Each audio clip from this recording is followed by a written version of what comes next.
Okay, I'm going to give you each now 1 minute to identify some areas where you think there is some common ground. If we were going to have some agenda that say, okay, here's where we could march hand in hand, kumbaya, off into the sunset. Rick, you first. All right, let me preface this. So let me say 30 seconds for that, 30 seconds for this. There's no reason we should be able to sing Kumbaya. The founders believed in serious, vigorous debate and disagreement. James Madison, his Federalist 10 was essentially a pay-in to the value of faction and how in a free country we check and balance each other, not just through institutions, but because good-hearted, reasonable people are going to disagree about important questions of our time. And I am sick to death of this notion that if you are doing something for the kids, that there is one right answer, that it's a multiple choice. Good, smart, reasonable people should be engaged in these debates because we have honest disagreements about what's in the best interest of the kids and how to get there.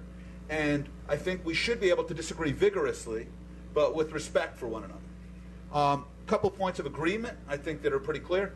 Or at least one is I think people who are self-proclaimed reformers have a massively overestimated how technically skilled we are at this point in terms of using tests to measure teacher effectiveness and in trying to build complex systems of evaluation and pay that are laid more or less solely on top of grade 3 to 8 reading and math scores as currently measured.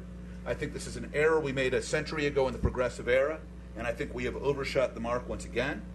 Second, I think there are enormous opportunities to professionalize by taking seriously the need to identify weak performers, help them improve, to recognize people who are terrific, and to systematically move out people who stink at this work. And I think we can agree on that. Third, I think we agree that we can use talent much smarter and in much more creative ways at schools. And for me, I think this is very much about using technology to assist in this process. And I think Randy agrees with me more or less there. And fourth, I think what we need to do is take a large look at large existing commitments on pensions, on structures, on how we spend dollars. And I think the priorities we go in with and how we do that are going to differ. But I think Randy has frequently said over time that she is open to the need to rethink these industrial era arrangements. So I think we may not agree on what the machinations of Rick's last point look like.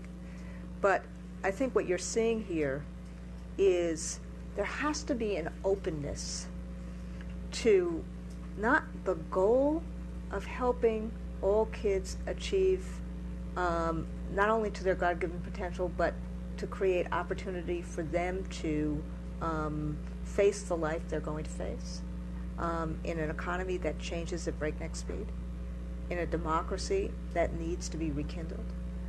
That is our goal in public education.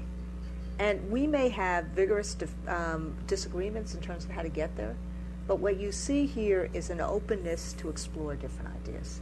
That is kind of the biggest, I think, agreement that we have. And there are certain agreements underneath that, which Rick, with the exception, again, of how you get there in terms of changing the industrial model to a craft model, I think Rick actually said those are some of the points of agreement. Using people differently, trying to focus on evaluations in a way that do actually promote continuous improvement, but also deal with issues of if people are not cutting it, they can't be in the profession. We want to deal with it fairly, but we have to deal with that.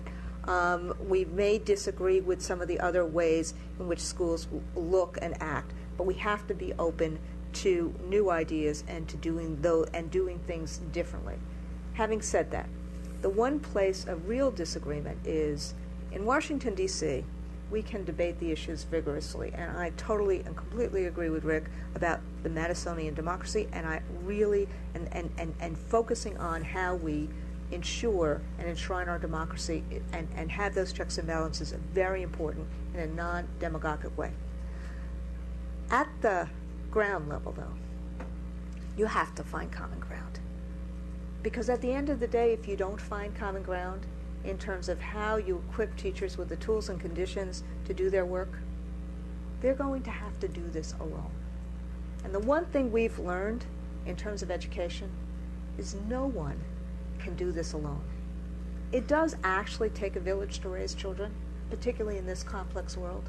And we actually, on the ground, have to find common ground, both in terms of, less as much in terms of policy, but in terms of implementation to ensure that teachers, parents, and others have the tools that they need to help kids learn.